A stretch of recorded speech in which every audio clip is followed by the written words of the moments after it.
They saw it as a new piece of gear. Their enemies saw it as an executioner's tool. When American forces reverse-engineered the German folding shovel, they copied every physical dimension, but fatally misunderstood its ultimate purpose.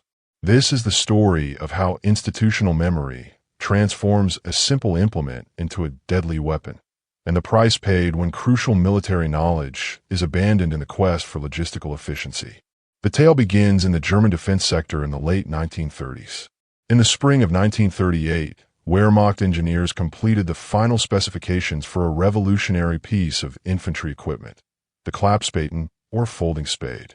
Previous digging tools were cumbersome and difficult to handle. They were either fixed and overly large or poorly designed and unreliable in tough ground.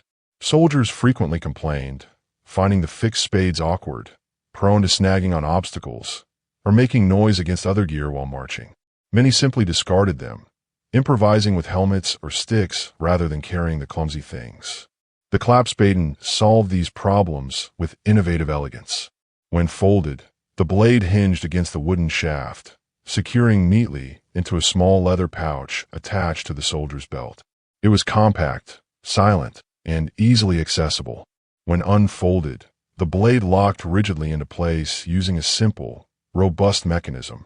This allowed the infantryman to dig through compacted dirt, stubborn roots, and even stony earth without any fear of the tool collapsing under stress. It performed reliably under harsh field conditions. But the engineering specifications held a secret that went beyond mere digging capability. The metal edge of the spade was intentionally designed to be sharpened to a lethal cutting edge. This wasn't a suggestion for field modification or an accidental feature. It was a core requirement built into the tool's original engineering design. The selection of steel alloy was vital. German metallurgists chose a metal that was tough enough to hold a keen edge against bone and sinew, but also resilient enough not to snap or chip under the repeated impact of digging through difficult terrain. The blade's physical shape was optimized for simple sharpening using standard issue files or whetstones. The handle length provided the ideal combination of leverage for striking forceful blows and efficiency for moving earth. Every critical component was chosen to serve two equally important roles. This tool had to dig with effectiveness, and it had to fight with savagery. The 1938 Klappspaten was the first mass-produced folding military shovel ever created. Within months, German infantrymen carried this innovative tool into Poland, signaling the start of the Second World War in September 1939. Over the next 6 years, it was deployed across every theater of the immense conflict. From the deadly cold steppes of Russia, where frostbite was a constant threat, to the blazing heat of North Africa, where the metal handles were too hot to touch. Everywhere the Wehrmacht advanced, the Klappspaten was carried. And everywhere they went, German soldiers understood precisely what was hanging on their webbing. Not just a tool for excavation, but a dedicated weapon for the most brutal moments of up-close fighting. Following standard procedure, American military intelligence captured and analyzed German equipment during the war. Engineers meticulously examined the Klappspaten. They measured every hinge, tested the locking mechanism, and performed metallurgical analyses on the steel composition. They meticulously documented everything in detailed technical manuals. By 1943, American manufacturers produced their own version based on this thorough analysis. They designated it the M1943 entrenching tool. It was an almost flawless duplication. The Americans successfully reproduced the folding mechanism. The blade dimensions were nearly identical. They even selected comparable, high-quality steel. They replicated the leather-carrying pouch with only minor modifications for mass production. In many respects, benefiting from superior U.S. industrial capacity and quality control, the American shovel was better manufactured than the German original. Yet, one critical element was ignored entirely. The M1943 shovels arrived with factory dull edges. Furthermore, no training manual, unit commander, or veteran informed American soldiers that these edges were meant to be razor sharp. Combat applications were never discussed in training. Sharpening techniques were never demonstrated. The physical device successfully crossed the ocean, but the doctrine that gave it lethal utility remained firmly rooted in German institutional memory. This oversight would ultimately cost American lives in the savage battles that were coming. But why did the Germans possess this peculiar insight? The need for a razor-sharp digging implement. To grasp the origin of the Klapspaden-esque design philosophy, one must return to the mud-soaked confines of the First World War. The Western Front, starting in 1915, became a continuous, static scar running through Europe, a labyrinth of barbed wire, artillery craters, and deep ditches. The opposing trenches were often separated by frighteningly short distances. These trenches, built by the soldiers who lived and died in them, were engineered marvels of horror, deep enough to shield men from rifle fire, but purposely narrow to minimize the effect of incoming shell bursts. Soldiers quickly discovered a terrifying truth. The trench environment rendered the standard infantry rifle almost obsolete at close quarters. The typical rifle, nearly 4 feet long and even longer with a bayonet affixed, was impossible to swing or manipulate effectively in the constricted space. There was simply no room for the complicated rifle drill taught back home. When an enemy raider dropped into your ditch, you had a moment to react. A long rifle couldn't be brought to bear quickly, nor could it create the necessary distance for an effective bayonet thrust. The enemy was often inside your defensive reach before you could use your primary weapon. Pistols were a possibility, but notoriously unreliable in the omnipresent mud and debris of the trenches. They jammed frequently. Officers might carry them, but few enlisted men did. Even functioning pistols required marksmanship few possessed under the crushing stress of close combat. Knives were widespread, particularly among raiding parties, but they required grappling and wrestling, a desperate struggle in knee-deep mud where the soldier who got his blade out first might still be overwhelmed by reinforcements. The entrenching tool, however, proved fundamentally different. Every man already carried one as part of his mandatory kit. These fixed tools featured a flat steel blade on a sturdy wooden handle, built robustly enough to cut through roots and hard ground. When grasped firmly and swung, the handle provided powerful leverage. The soldier gained reach beyond arm's distance, and the steel head provided significant striking mass. Crucially, unlike a rifle, the tool was short enough to be swung freely in the narrow confines of the ditch. The blade could be maneuvered easily in tight spaces, and one decisive blow to the neck or head could end the fight instantly, a finality that grappling often lacked. Soldiers on every side, German, British, French, and Russian, independently reached the same brutal conclusion. A sharpened spade was one of the most devastating close-quarters weapons designed specifically for trench combat. How could such a simple tool become superior to sophisticated firearms in that narrow reality? It was better than a long bayonet in cramped quarters, more reliable than a pistol in the mud, and provided greater reach and striking power than a knife. This deadly practice disseminated quickly across all combatant armies. Men honed their blades using whatever materials they could find: rocks, files, or captured whetstones. Veterans instructed new arrivals, and the specialized knowledge became an integral part of life in the trenches. Erich Maria Remarque, the German novelist, served on the Western Front starting in 1916. He witnessed the full spectrum of industrial warfare, surviving multiple injuries and the deaths of close friends. His 1929 novel, All Quiet on the Western Front, became the defining chronicle of the ordinary soldier's experience, rejecting the nationalist myths of the time. Remarque validated the combat utility of the shovel directly. He wrote that the bayonet was no longer highly valued, noting that attacks were typically launched using hand grenades and the honed entrenching tool. He elaborated on the shovel's superiority, calling it a versatile weapon compared to the cumbersome bayonet. He detailed the specific mechanics of its use, delivering a forceful, diagonal blow between the shoulder and neck, splitting down toward the chest. The sharpened spade was lighter than a clumsy bayonet. A bayonet, he noted, could easily get stuck in bone or gear, requiring a kick to retrieve. The spade did not suffer this problem. This was not fiction. It was direct personal testimony confirmed by countless accounts from veterans globally. By 1918, the sharpened entrenching tool was standard kit for both raiders and trench defenders.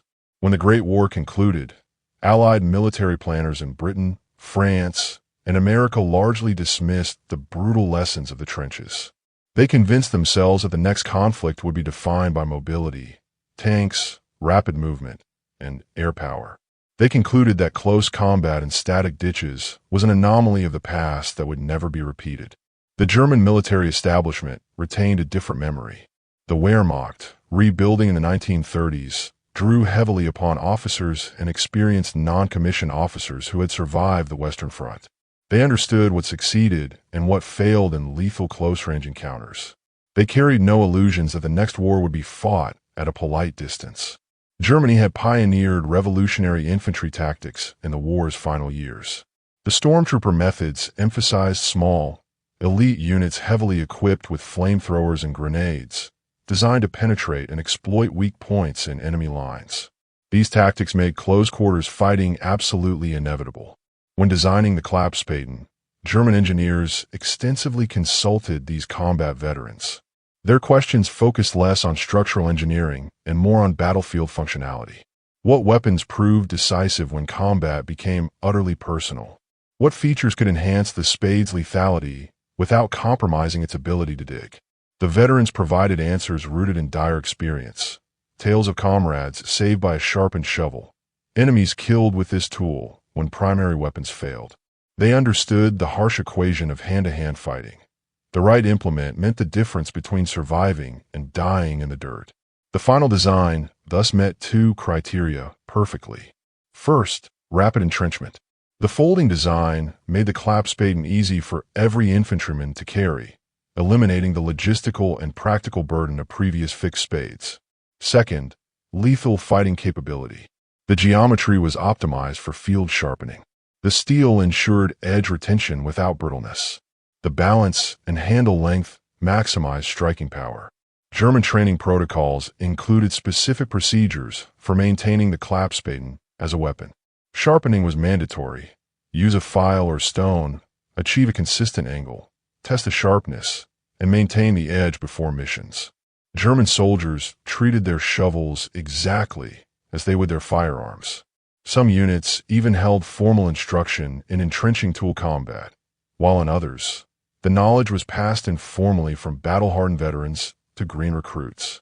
By 1940, the average Wehrmacht soldier knew that his folding spade was the ultimate backup for moments when rifles became ineffective. The American gap, when U.S. engineers set out to duplicate the Klapspaten to create the M1943, their focus was primarily on logistics and large-scale manufacturing. America needed to equip millions of men rapidly for a global war. Efficiency, portability, and cost-effectiveness were paramount. They needed a compact, entrenching tool better than the outdated models inherited from World War I. The German design was superior, proven, compact, and soundly engineered. Why waste time creating a new design?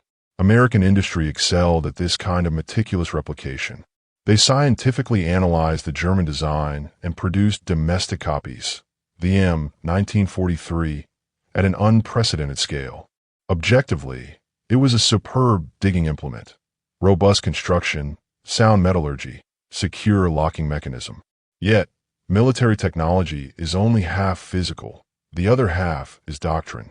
How is the tool utilized? What situations demand its deployment? What specific training is required? The Germans possessed 20 years of codified institutional knowledge regarding the entrenching tool as a weapon, complete with training programs and cultural acceptance. The rapidly expanding U.S. Army of 1943 had no such foundation. Training focused relentlessly on absolute essentials: rifle skills, fitness, unit tactics, and basic survival. There was simply no time to incorporate niche close combat skills. The M1943 was issued strictly as an entrenching tool. Soldiers were taught to dig foxholes, fill sandbags, and create drainage. No one in the training pipeline mentioned its lethality. No one suggested sharpening the edges. The technology arrived, but the knowledge defining its value was left behind. Could this institutional blind spot be overcome only through catastrophic combat? The cost of this knowledge gap became tragically apparent after D-Day. After the initial landings on June 6, 1944, American infantry pushed inland into the Normandy countryside, which was dominated by the bocage, ancient hedgerows. These field boundaries consisted of earthen walls, packed hard by centuries, often 3 to 12 feet high, topped with dense, tangled vegetation. This maze of natural fortifications was unlike anything American soldiers had trained for. Every small field became a defensive bunker. German troops concealed themselves perfectly behind these walls, waiting for GIs to struggle across the open ground. The packed dirt shrugged off rifle fire. When U.S. troops finally reached the opposite hedgerow, they had to climb or claw their way through the impenetrable vegetation, snagging their gear, often emerging directly into carefully prepared German firing positions. The fighting was intensely close, personal, and profoundly brutal. In just 17 days following the beach assault, the First Army suffered 40,000 casualties. Divisions were decimated. Rifle companies experienced horrific loss rates, sometimes exceeding 60%. The German commander defending the area described the hedgerow fighting as a monstrous blood mill. In the tight confines of German foxhole, or upon breaching a hedgerow, the M1 Garand rifle became a fatal liability. Too long to swing, too awkward to aim. The enemy was inside effective reach before the rifle could be brought to bear. The Germans, knowing this, were ready. They had trained for exactly this scenario, carrying sharpened clapspadens for the inevitable hand-to-hand desperation. American soldiers carried the physical duplicate, the M1943, but with dull edges and zero combat training. Inevitably, some quick-witted American soldiers learned the truth through bitter observation. They saw the lethal, honed edges of captured German spades. They recognized the efficiency of the weapon. Quietly, unofficially, they began modifying their M1943s, grinding the blade sharp against rocks or using whatever abrasive materials they could scavenge.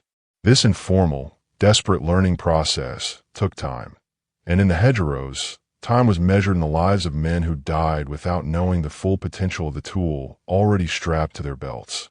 The Americans were not the only force to learn this lesson in close combat.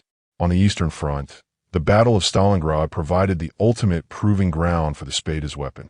Fighting there lasted for months, reducing the city to rubble, with combat raging room by room, cellar by cellar. Conventional weapons often failed.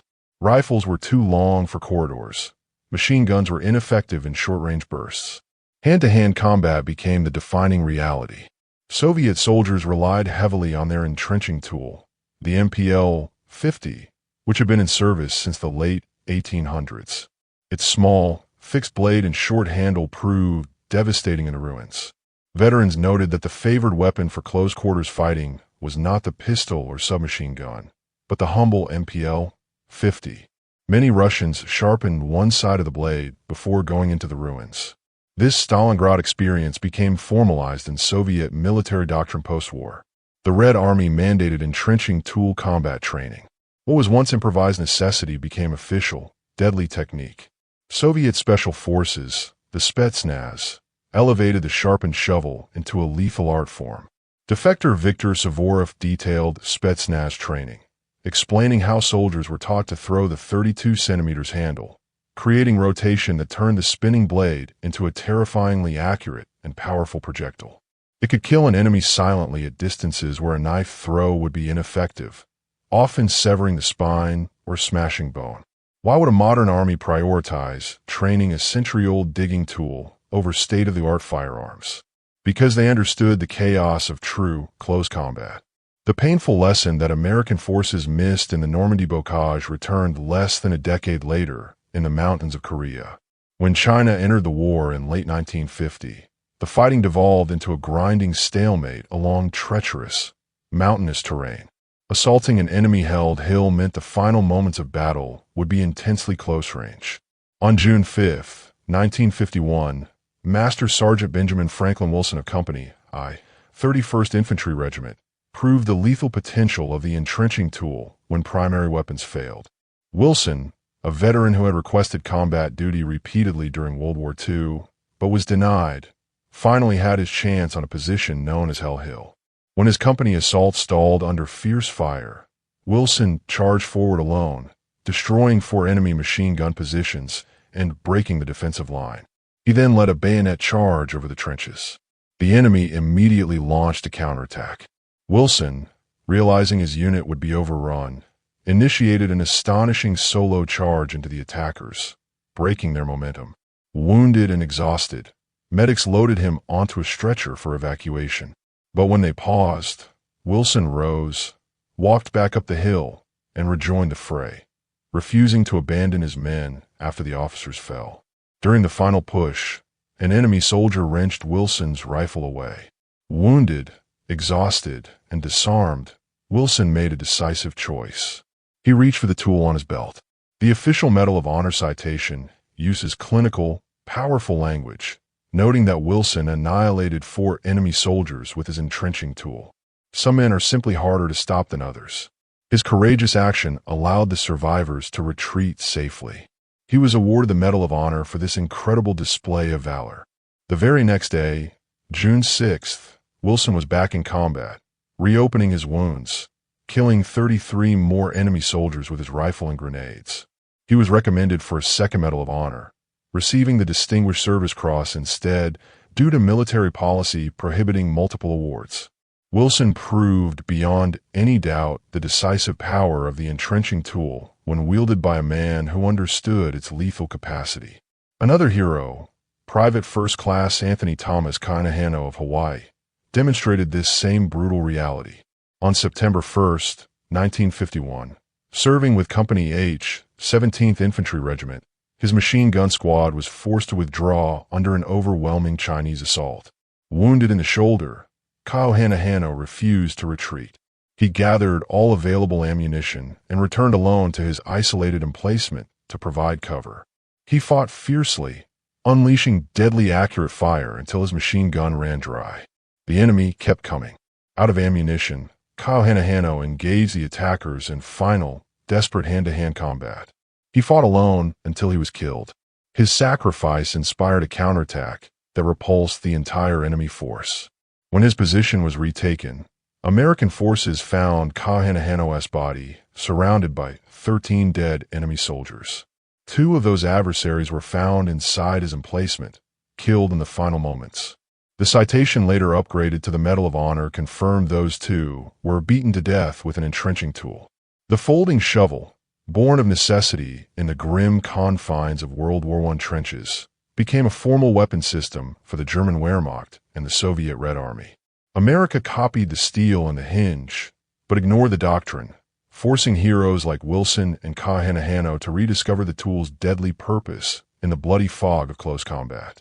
The lesson endures. Technology without applied knowledge is always incomplete. It is a story about the gap between physically replicating something and truly grasping its function. If you found this dive into hidden military history compelling, please hit the like button and subscribe for more stories from War After Dark. What other simple tools hold hidden, lethal uses?